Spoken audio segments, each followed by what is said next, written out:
Mon nom est Chantal Roberge Dupuis. Je suis une infirmière et puis je suis une éducatrice et je suis journaliste. Je fais de la YouTube comme ça. Donc, je suis auteur, compositeur, interprète de YouTube. Et puis, je fais parfois de la lecture. Là, je vais te faire la lecture. Je t'invite donc à regarder les YouTube que j'ai fait juste avant. Donc, fais-moi pas trop rire. Non, tu veux pas que je te fasse trop rire. Je parle des commotions cérébrales. Je suis sur une page qui s'appelle Vertex Commotion. Donc, nous voulons vous informer que nous demeurons disponibles pour vous en cette période de crise suite au COVID-19.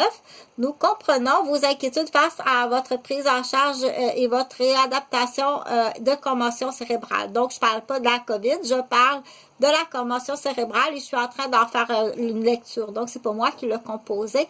Afin que nous puissions évaluer la nécessité d'une évaluation ou d'un suivi, nous vous encourageons à appeler directement au 514-501-3924, 514-501-3924 ou par courriel en parenthèse info@vertexcommotion.ca, fermez la parenthèse, point. Donc, je vais te faire la lecture.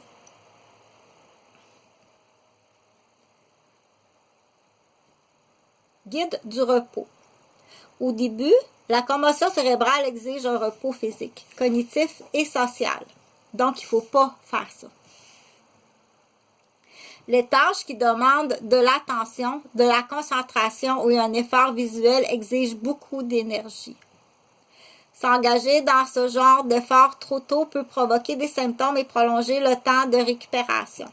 C'est pourquoi des modifications à vos routines de travail et scolaires seront nécessaires. Il est très important, je te remercie, de respecter le repos recommandé.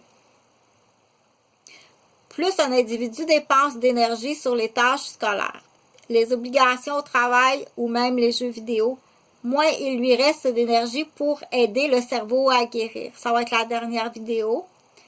L'objectif est de limiter l'activité cognitive à un niveau tolérable et qui ne provoque pas l'apparition ou l'augmentation des symptômes. Rester dans un environnement calme, diminuer l'intensité des lumières ou porter des lunettes de soleil et une casquette. Toutes ces actions peuvent diminuer l'apparition des symptômes. Ne pas faire. Télévision, jeux vidéo, messages textes, lecture, ordinateur. Faire ce que tu dois faire pour ta guérison d'une commotion cérébrale.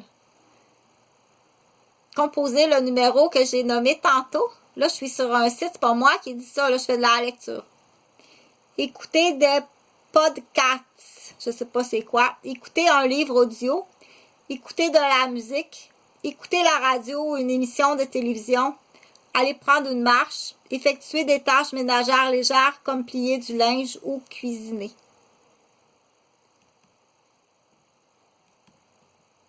Le temps de récupération. La durée des symptômes et le temps de récupération sont personnels à chaque individu et dépendent de plusieurs facteurs comme le fait d'avoir déjà subi une commotion, la sévérité ou le nombre de symptômes présents et l'historique médical de l'individu. La guérison d'une commotion cérébrale se fait généralement assez rapidement, mais certains cas persistent au-delà d'un mois. Il est normal de se sentir frustré, triste ou en colère pendant la récupération parce que vous ne pouvez pas participer à vos activités académiques ou professionnelles ou sportives, ou personnelles, ou familiales, ou amoureux, ou sexuelles. Toutefois, il est préférable d'imposer des stratégies de gestion plutôt que de retarder votre guérison. Sommeil. Il n'est pas nécessaire que quelqu'un vous réveille pendant la nuit après une commotion. Pendant les premiers 24-72 heures, reposez-vous au besoin. Après la phase initiale, il est important de maintenir une routine de sommeil saine. Essayez, c'est quasiment dur comme une planche de bois, un lit de plastique. Essayez d'éliminer les siestes ou de les garder courtes, moins de 30 minutes. Et plutôt dans la journée avant 15 heures. Il est important de bien dormir le soir. Maintenez des heures de lever et de coucher constantes et relaxer en fin de soirée avant d'aller coucher. Mais c'est tout planifié, inquiète-toi pas. Tout est planifié. Donc, ça, c'est l'équipe Vortex Commotion. Je vais regarder ailleurs.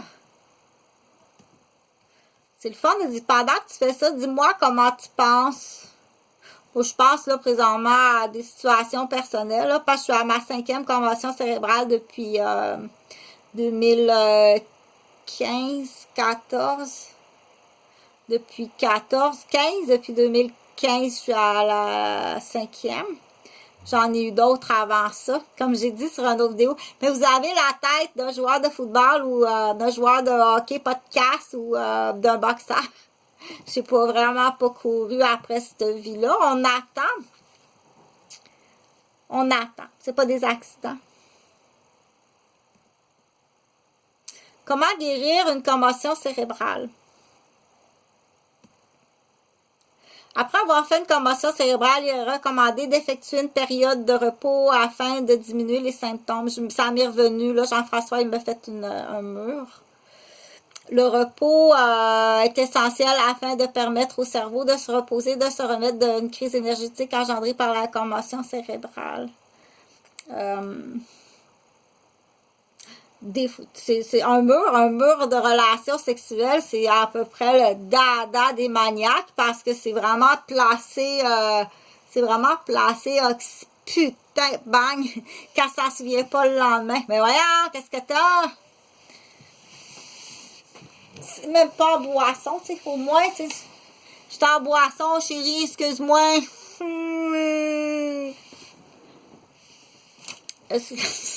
C'est même pas en boisson, tu sais.